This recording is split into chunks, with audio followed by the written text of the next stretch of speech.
Lines media நண்பர்களுக்கு வணக்கம். இன்றைய நிஜமும் நிழலும் நிகழ்ச்சியில் தமிழகத்தில் நடந்த பல்வேறு விஷயங்களை பற்றி உரையாடுவோம். வணக்கம் சார். சார், இன்னைக்கு தமிழகத்தையே உலுக்கி கொண்டிருக்கிறது சிவகங்கை மாவட்டம் திருபுவனத்தில் பத்ரகாளி அம்மன் கோவிலில் இருந்த ஒரு கோவில் ஊழியர் லாக்அப் டெத், போலீஸ் விசாரணையின் போது இறந்திருக்கிறாரு. ஸோ இது வந்து எவ்வளோ பெரிய தாக்கத்தை ஏற்படுத்திருக்கு சார்? ஆமாம், இன்னைக்கு தமிழகம் முழுக்க இந்த செய்தி பரவலாக சமூக வலைதளங்கள் உதவியின் மூலமாக இந்த செய்திகள் பரவலாக பேசப்படுற சூழலுக்கு உள்ளாகிருக்கு. இந்த செய்தி மூலமாக நம்ம கடந்த காலத்தை கொஞ்சம் பார்க்க வேண்டிய அவசியம் இருக்குது. ஏன்னா சில முகங்கள்லாம் கண்ணு முன்னாடி வந்துட்டு போகிறாங்க. அடேங்கப்பா, அதை ஞாபகப்படுத்த வேண்டிய. ஆமாம் ஆமாம். அதாவது லாக்அப் மரணங்கள், காவல் நிலைய மரணங்கள், கொலைகள் அப்படிங்கிறதுலாம் இருக்குல்ல, அது திமுக ஆட்சியில் கடந்த இப்போ முடிய போகிற ஆட்சி திமுக வந்ததுலேருந்து இது வரைக்கும் நடந்ததில் ஏகப்பட்ட லாக்அப் மரணங்கள் நடந்துட்டு, காவல்துறை அது ஏதோ இந்த குருவியை சுடுற மாதிரி டுப்பிக்கோன்ட்டு அவங்க பாட்டு சுட்டு தள்ளிட்டு போகிறாங்க. காவல் நிலையத்துக்கு எவனாவது போனால் விசாரணைக்கு அழைத்து செல்லப்பட்டவர்கள் அஜித்குமார் மாதிரி, ஏற்கனவே இறந்த விக்னேஷ் மாதிரி, இப்படி ஏகப்பட்ட பேர்கள் இந்த மாதிரி அடித்து கொல்லப்படுவதும், காவல்துறை அவர்களுடைய கருணாநிதி சொன்ன மாதிரி ஈரல் அழுகி போனதா, ஈரல் இருக்கா இல்லையாங்கிற மாதிரியான நடவடிக்கைகள் மூலமாக அடாவடியின் உச்சத்தில் போயிட்டு இருக்குது ஆட்சி.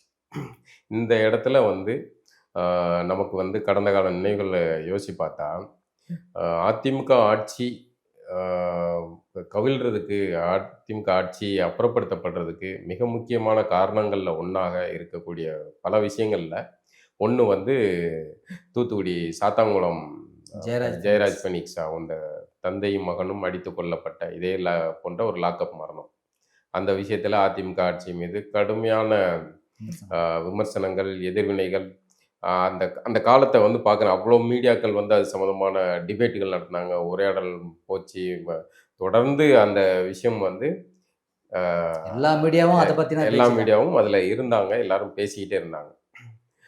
அது அதிமுக அரசுக்கு மிகப்பெரிய கெட்ட பேரை உருவாக்குனது. அதன் பிறகு ஸ்டெர்லைட் படுகொலைகள்லாம் நடந்தது. அதெல்லாமே சேர்ந்து தான் அதிமுக ஆட்சி அப்புறப்படுத்தப்பட்ட நிகழ்வு நடந்தது.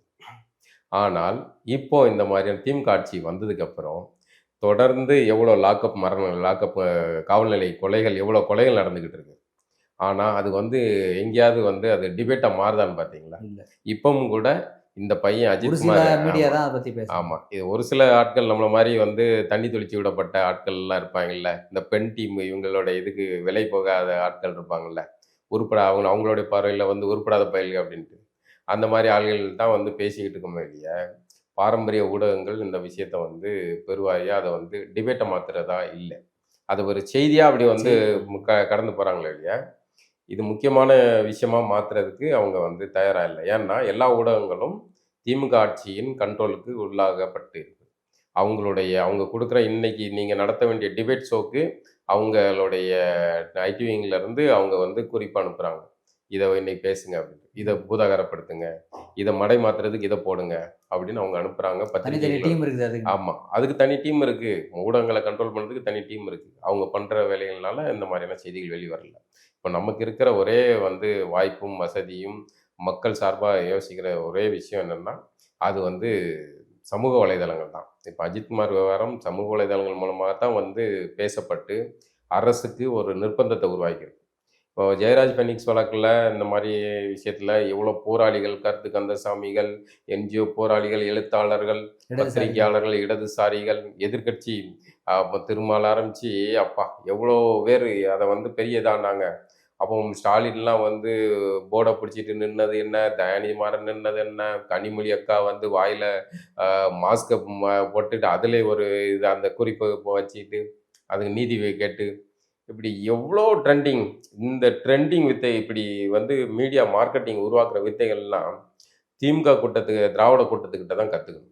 அப்படி ஒரு பிரச்சனையை, இதே மாதிரியான ஒரு லாக்அப் மரணத்தை அதை பொதுத்தளத்தில் செய்தியாக மாற்றி அது ஒரு மிகப்பெரிய உரையாடலை மாற்றினாங்கல்ல, அப்படியான ஒரு சூழல் இன்னைக்கு இல்லை. எல்லா ஊடகங்களும் மொத்தமாக அண்ணா அறிவாலயத்தில், எல்லா ஊடகங்களும் சொல்ல முடியாது, பெரும்பாரியான ஊடகங்கள், பெருவாரியான கருத்து கந்தசாமிகள், பெருவாரியான எழுத்தாளர்கள், பெருவாரியான என்ஜிஓ போராளிகள் அப்படின்னு ஊடகங்களில் கட்டமைக்கப்பட்ட போராளிகள் எல்லாம் அண்ணா அறிவாலயத்தில் தோண்டி புதைச்சி மண்ணலி போட்டு பூவை போட்டாங்க. வாய் பேச்சே இல்லை, ஒரு பையன் வாய் திறக்க மாட்டேங்கான் பாருங்க. இவ்வளோ ஒரு விஷயம் நடக்கு, வாய் திறக்கணும்ல, ஒரு பயலும் வாய் திறக்க மாட்டான். எல்லாம் அமைதியாயிட்டாங்க. இந்த ஜெய் பீம் நியூஸ் தான் உங்களுக்கு. ஆமா. ஜெய் பீம் இந்த இடத்துல வந்து பார்த்தீங்கன்னா, ஞானவேல் இயக்கத்துல வெளிவந்த ஜெய் பீம் ஜெய் பீம். படம். அடேங்கப்பா! அந்த சமயத்துல முதல்வர் இரும்பு கை மாயாவி, முதல்வர் சர்வாதிகாரி அவர்கள் வந்து கண்ணீர் விட்டு கதறினது என்ன? அந்த படத்துக்கு ப்ரமோஷனுக்கு. அந்த படம் ஒரு காட்சியில நீங்க ஒரு படத்த பார்க்குறீங்க. அந்த படத்துல அடிச்சு அந்த அவர்கள் கொல்லப்படுறாங்க. அதே நமக்கு வந்து அவ்வளோ கதறலா இருக்கு. நெருடலா அப்போ இருக்குது. வந்து உங்களுக்கு வந்து அது பேசணும்னு தோணுதுல்ல. ஜெய்பீம்க்கு மார்க்கெட்டிங் பண்ணீங்க. ஜெய்பீம் மாரியான கதை தானே! அதே விஷயம் தானே இந்த இதில நடந்திருக்கு. அப்ப ஏன் வந்து இப்போ வந்து நீங்க வந்து துணிச்சலான நடவடிக்கை எடுக்க மாட்டேங்கிறீங்க? காவல்துறை மீது ஏன் உடனடியா நடவடிக்கை எடுக்கணும்? எதுக்கு போராட வேண்டியிருக்கு? இப்போ சமூக வலைதளங்கள் கொடுத்த அழுத்தங்கள் மூலமா தான் வந்து இந்த இந்த இப்போ சஸ்பெண்ட் நடவடிக்கை போயிருக்கு. இல்லன்னா யாரும் பேசலன்னா பேசியிருக்காது. உங்க கைய மீறி போயிடுச்சு. உங்களுடைய அ அந்த சர்வாதிகார மீடியாவுகள அழுத்தி பிடிக்கக்கூடிய அந்த சர்வாதிகார போக்குல இருந்து சமூக வலைதளங்கள் மூலமா இந்த செய்தி வெளியாகி பரபரப்பாக பேச வேண்டிய சூழலுக்கு வந்ததுனால தான் இந்த நடவடிக்கையா நடந்தது. சமூக இல்ல வலைதளம்லாம் எதுவும் கிடையாது. ஆமா. இதுவும் கிடையாது. ஏன்னா எல்லாத்தையும் தான் இவங்க கண்ட்ரோல்ல தானே வச்சிருக்காங்க. அப்போ இந்த மாதிரியான சூழல்ல எனக்கு அந்த ஜெய்பீம் பார்த்துட்டு ஸ்டாலின் அவர்கள் வந்து கண்ணீர் விட்டு அடேங்கப்பா உருகுன அந்த காட்சிலாம் நினைவுக்கு வருது. ஏன் இப்ப நீங்க பேச மாட்டேங்கிறீங்க? ஏன் இப்ப அதுக்கு நடவடிக்கை எடுக்க மாட்டேங்கிறீங்க? அப்போ இந்த விஷயத்த வந்து விடக்கூடாது. இந்த அந்த பையனுக்கு அதாவது ஒரு கோவிலுக்கு சாமி கும்பிட போறீங்க. காரு ஓட்டு போறீங்க. அந்த அம்மா நிக்கிதா. நிக்கிதா டாக்டர். போறீங்க அம்மாவோட போறீங்க. அந்த பையன் தான் அஜித் குமார் தான் உங்களுக்கு வந்து அம்மாவ கூட்டு போறதுக்கு வீல் சேர் இதெல்லாம் ஏற்பாடு பண்ணி குடுத்துருக்கான். அவன்ட்ட கார் பார்க் பண்ண சொல்றீங்க. அவன் எனக்கு கார் ஓட்ட தெரியாதுன்னோனே, வேற யாரோ வச்சு கார் பண்ணிட்டு போயிடுறீங்க. இப்போ பின்னாடி நீங்க வச்சிருந்த நகை காணோம்னு அவர்கள் மீது புகார் குடுக்குறீங்க. விசாரணைக்கு அழைத்து செல்லப்பட்ட அந்த பையனும், மற்றவர்களும் துன்புறுத்தப்பட்டுறாங்க. இந்த பையன் கொடூரமாக தாக்கப்பட்டு கொடூரமாக அடிச்சிருக்காங்க. ச சிறுநீரும், ரத்தமும் கலந்து அவன் அங்க ம் அதாவது வேற ஒரு இடத்துல வச்சு அடிச்சிருக்காங்க.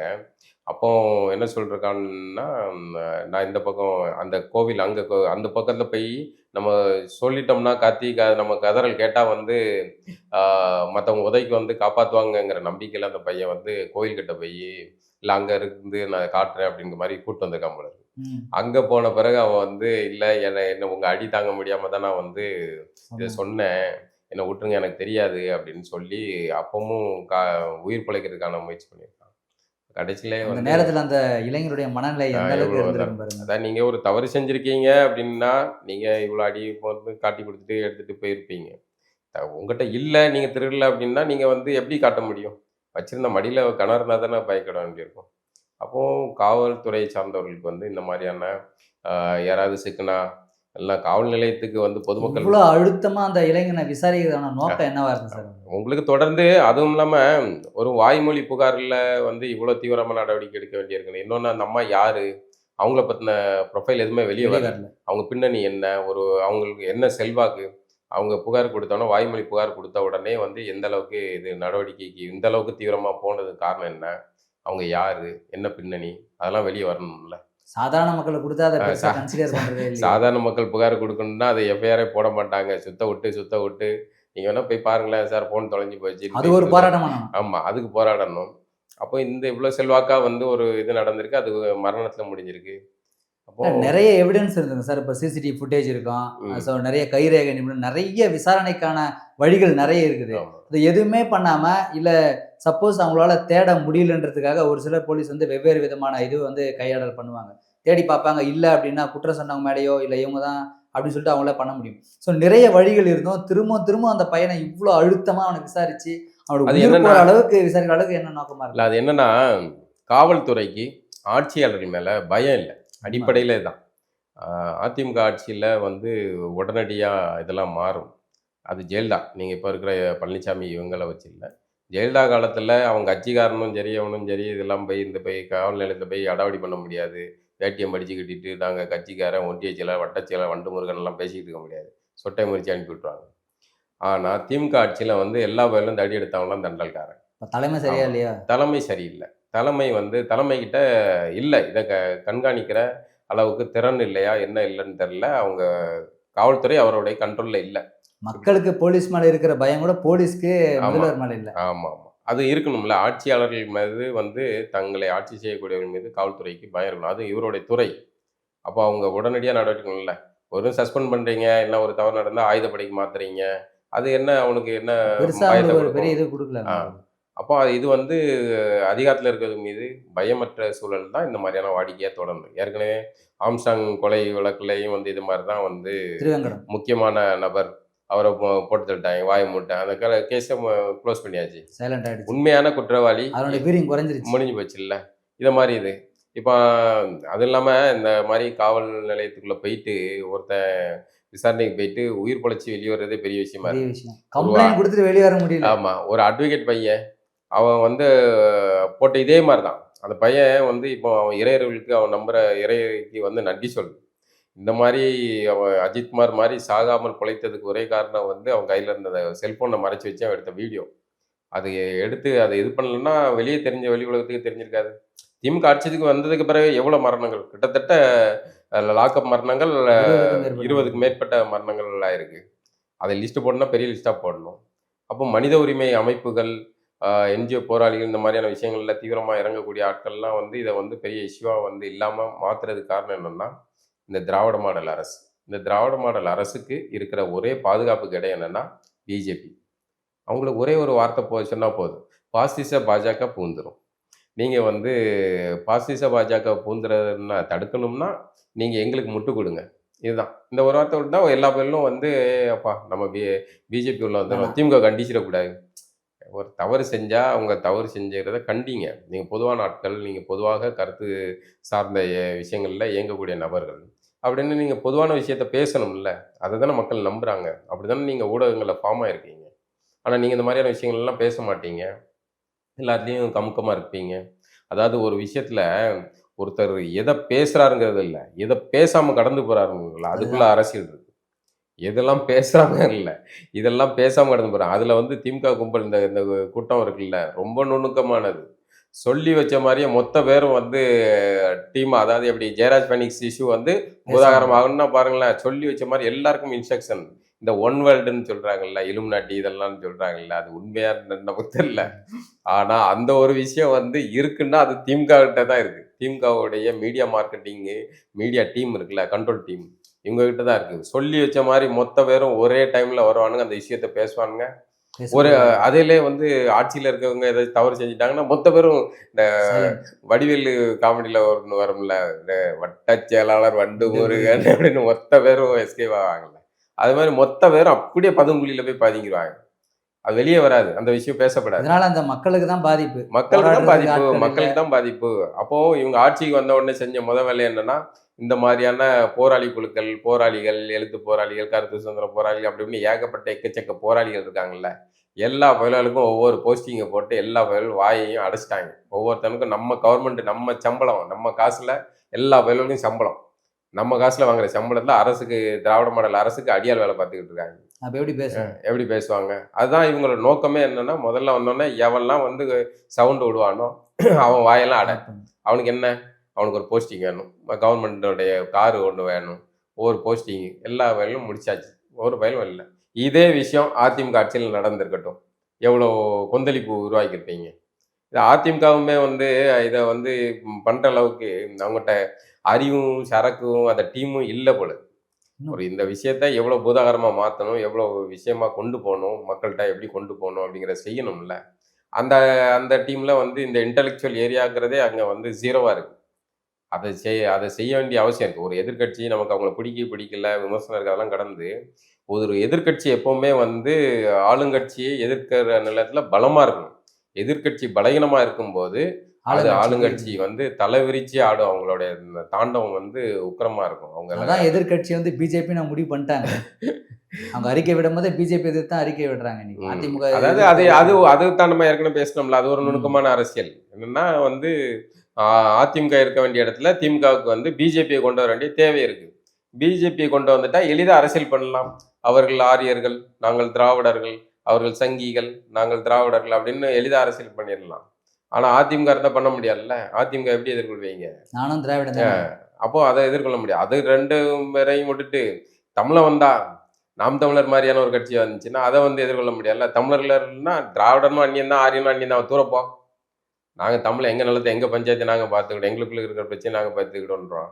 அப்போவும் திராவிடர்களும் இந்த சங்கி பயல்களும் சேர்ந்து பண்ணுற கூட்டு களவாணித்தனம் தான் இந்த இது. எனக்கு நீ எதிரி, உனக்கு நான் எதிரிங்கிற மாதிரியான தோற்றத்தை உருவாக்குறது. அது மிகப்பெரிய ஆபத்தானது. திமுக வந்து அதை திட்டமிட்டு தான் செய்கிறாங்க. இது தமிழர்களுக்கு எதிரான ஒரு நுணுக்கமான அரசியல். இன்னைக்கு பார்த்தா வந்து நமக்கு சாதாரணமாக தோணும். ஆனால் திட்டமிட்டு தமிழ்நாட்டில் பிஜேபியை வளர்க்குறது திமுக தான். சரிப்பா, எந்த மாதிரியான ஒரு முன்னேற்பாடுகள், எந்த விதமா அந்த காவல்துறையினருக்கு வந்து எப்படிலாம் அவங்கள அட்வைஸ் பண்ணா, எப்படி அவங்களுக்கு ஒரு தனியா ஏதாவது ஒரு கிளாஸ் வைக்கணுமா? இல்லை அதை வந்து ஏதாவது ஒண்ணு அதை பண்ணணும்ல? செய்யணும்ல. இப்போ இது ஒவ்வொரு துறை சார்ந்தவர்களுக்கும் நன்னறி வகுப்புகள் இந்த மாதிரியெல்லாம் இருக்கு. காவல்துறை ஒரு காவல் நிலையத்துக்கு நீங்கள் வந்து புகார் கொடுக்க போனீங்கன்னா என்ன மரியாதையோட உங்களை நடத்தப்படுவீங்க தெரியும்ல உங்களுக்கு. காவல் நிலையத்துக்கு போகிறேன்னா அச்சமாக இருக்குது. இதில் நீங்கள் விசாரணைக்கு போனீங்கன்னா இப்போ விசாரணைக்கு போயிட்டு நீங்கள் உயிரோட வந்தால் தான் உண்டு. அஜித்குமார் மாதிரி மரணித்தா அதுவும் வந்து தந்தை இல்லாத பசங்க. அவங்க அம்மா தான் வந்து கஷ்டப்பட்டு வளர்த்து அவங்கள ஆளாக்கியிருக்காங்க. அவங்க சொல்றாங்க, நாங்க உயிரோடு இந்த உடலை கொடுத்தோம், பிணமா தான் எங்களுக்கு கொடுத்தீங்கன்னு சொல்லிட்டு அவங்க கண்ணீர் விட்டு அதை எடுத்து பின்னாடி பேக்ரவுண்ட் அவ்வளோ நெருடலா இருக்குது அந்த எவ்வளோ வார்த்தை. எவ்வளோ வேதனையாக இருக்கும். ஒரு தந்தை இல்லாமல் ஒரு தாய் கஷ்டப்பட்டு 2 குழந்தைங்கள வளர்த்து இதாக்கி அந்த பையன் வந்து கடைசியில் மரணம் கொலை செய்யப்பட்டு, அதுவும் கொடூரமாக அடித்து கொலை செய்யப்பட்டு அந்த தாய்கிட்ட அந்த உடல் பிணமாக வந்து கிடைக்கிறது எவ்வளோ பெயினாக இருக்கும். இதை வந்து நீங்கள் வந்து எல்லாத்துக்கும் வந்து இவங்க ஒன்று வச்சுருக்காங்க. எல்லாருக்கும் வந்து பணம் கொடுத்துறது, அரசு வேலை கொடுக்குறேன்னு சொல்கிறது. அவங்கள ஒரு 6 மாசம் சஸ்பெண்ட் ஆமாம் பண்ணிடுறாரு. ஆமாம் இப்படி ஒரு கணக்காட்டா அந்த இழப்பு சரியாக போயிருமா? இதே இதுதான். இதை வந்து கள்ளக்குறிச்சியில் சாராயம் குடிச்சு கள்ளச்சாராயம் குடிச்சு இறந்தாங்க. இறந்தாங்க. அவ்வளோ எல்லாத்துக்கும் என்ன 10 லட்சம் 10 லட்சம் கொடுத்து அந்த எல்லாம் இஷ்யூ அவங்க கண்ணுக்குட்டியா அவன் பேர் என்ன பேர் சார வியாபாரி வெளியே வந்தாச்சு. திமுக காரன் வெளியே வந்துட்டான். இப்படி தான் நடக்கும். இப்போ இதில் இன்னொரு ஒரு இதை சொல்லணும். இதே ஸ்டாலின் அவர்கள், முதல்வர் ஸ்டாலின் அவர்கள் கலந்துக்கிட்ட ஒரு நிகழ்வில் வந்து ஒரு பையன் இளைஞன் வந்து விஜய் கொடியை விவரம் தெரியல, இவனை பத்தி தெரியல, சின்ன பசங்க அவங்க காலேஜ் படிக்கிற ஆர்வத்துல காட்டிட்டாங்க. ஆர்வ கோளாறுல போய் விஜய் கொடி அந்த புகைப்படம் பொறித்த இதை கரிசிப்ப கட்டானோ போல இருக்கு. அதுக்கு வந்து தேடி தேடி வந்து அடிச்சிருக்காங்க. இதுல ஸ்டேஷன் சொன்னா ஓடியே போயிட்டான். ஆமா, இப்ப அவனுக்கு சிக்கிருந்தானுங்கன்னா என்ன பயம்? சிக்கிருந்தா இதே மாதிரி இது அஜித்குமாருக்கு நடந்தது தானே நடந்திருக்கும். அஜித் இந்த பையனுக்கு நடந்த மாதிரியான ஒரு இது நடந்துதானே. முதல்ல அப்படி ஒரு நிகழ்வுல காட்டாங்க. ஒரு கட்சிக்காரன் அடிக்கிறதுங்கிறது வேற, அது ஒரு நிகழ்வுல அந்த மாதிரியான கூட்டத்தில் போய் காட்டுறதுங்கிறது அது ஒரு இளங்கன்று பயமரியாதைங்கிற மாதிரி போயிட்டாங்க. அதை வந்து போலீஸ் விசாரிக்க வேண்டிய தேவை என்ன இருக்கு? அதுல விசாரிக்கிறது என்ன இருக்கு? அவன் என்ன வேற எதுவும் தீவிரவாத செயலுக்குள்ள வேற எதுவும் கொடியை காட்டினானா எதுவும் இல்லைல்ல. அவன் இன்னொரு கட்சிக்குள்ள கொடிய நீதான் கூட்டு போய் அது ஒரு ரசிக மனநிலை தான். அவன் ஒரு ரசிகன் தான். அவன் ரசிகன் போட்டா ஒரு நிகழ்ச்சி விஜய் நிகழ்ச்சியில அஜித்துக்கு வந்து அஜித்தே கடவுளேன்றாங்க. அதாவது விஜயோடைய கட்சி நிகழ்வுல அஜித் தொண்டர்கள் அஜித்தே கடவுளேங்கா. அப்படியான ஒரு ரசிக மனநிலையில இந்த வேகம் பண்ணியிருக்காங்க. அதை வந்து போலீஸ்க்கு கூப்பிட்டு விசாரிக்கிற அளவுக்கு என்ன இருக்கு? இப்போ சிக்கிறானுங்கன்னா அவனையும் லாக்கப்ல கொள்றதுக்கான சூழல் வந்திருக்கும். நாளைக்கு அவனு இந்த மாதிரி வந்து காட்டிடக்கூடாது. சார் இதெல்லாம் கடந்து போயிருக்கணும் சார். இதெல்லாம் கடந்து போக வேண்டிய விஷயம். இப்ப நம்ம பேசிக்க வேண்டிய தேவை இல்லை. இதெல்லாம் பேச வேண்டியதுதான். இதெல்லாம் சாதாரணமா சரி ஓகே அப்படின்ட்டு. ப. சிதம்பரத்தை வந்து சூவை தூக்கி எறிஞ்சான் பஞ்சாப்ல ஒரு வீர சிங். அதை வந்து சிதம்பரம் வந்து கடந்து போயிட்டார். அதை வந்து ஓகே அப்படின்ட்டு வந்தார். அங்க உள்ள அந்த மக்கள் வந்து கொண்டாடினாங்க. அது வேற விஷயம் அந்த சூழல்ல. ஆனா எதை கடந்து போகணும் அப்படின்னு இருக்குல்ல, இந்த மாதிரியான விஷயங்கள நீங்க வந்து ஓகே ஒரு அரசியல் எதிர்ப்பு, சில பேர் கொஞ்சம் கோபமா பண்ணிட்டாங்க. அதெல்லாம் இதுல வந்து எதிர்ப்பும் கிடையாது, ஒன்றும் கிடையாது. அவருக்கு கர்ச்சிப்பை காட்டான்னு வைங்களேன். இதுல இன்னொன்று இருக்கு. இந்த பையன் தப்பிட்டாங்களா, இன்னொரு முக்கியமான ஒரு அக்யூஸ்ட் இருக்காங்க. அது திராவிட மாடல் போலீஸ் இரும்பு கை மாயா சிக்கல. ஒரு பாட்டிங்க ஒரு பாட்டி வந்து அந்த போஸ்டர்ல வந்து இது அடிச்சு செருப்ப தூக்கி எறிஞ்ச அந்த பாட்டி சிக்கல. சிக்கிச்சுன்னா பாட்டி பத்திரமா இருந்துக்காங்க. இவனக்கிட்ட சிக்கிறாதீங்க, போலீஸ்காரன் விசாரணை கூட்டா டெட் பாடி தான் பாட்டி. அதனால இந்த திராவிட மாடல் ஆட்சியில ஒவ்வொருத்தரும் காவல் நிலையத்துக்கு போறவங்களும் சரி, உள்ள போயிட்டு அவங்க கவனத்தோட இருக்கணும். இவனோட கையில சிக்கிடக்கூடாது. அது மிக மிக முக்கியமானது. அஜித்குமாருக்கு வந்து நீதி கிடைக்கணும். அந்த வழக்கு வந்து பெரிய அளவில் விசாரணை நடத்தப்படும், நேர்மையாக விசாரணை நடத்தப்பட வேண்டும். அந்த தவறு செய்த காவலர்கள் அத்தனை பேரும் பணி நீக்கம் செய்யப்பட வேண்டும். இதெல்லாம் வந்து அடுத்தடுத்து நடக்கணும். பார்ப்போம் என்ன நடக்குதுன்னு பார்ப்போம். நன்றி. நன்றி சார்.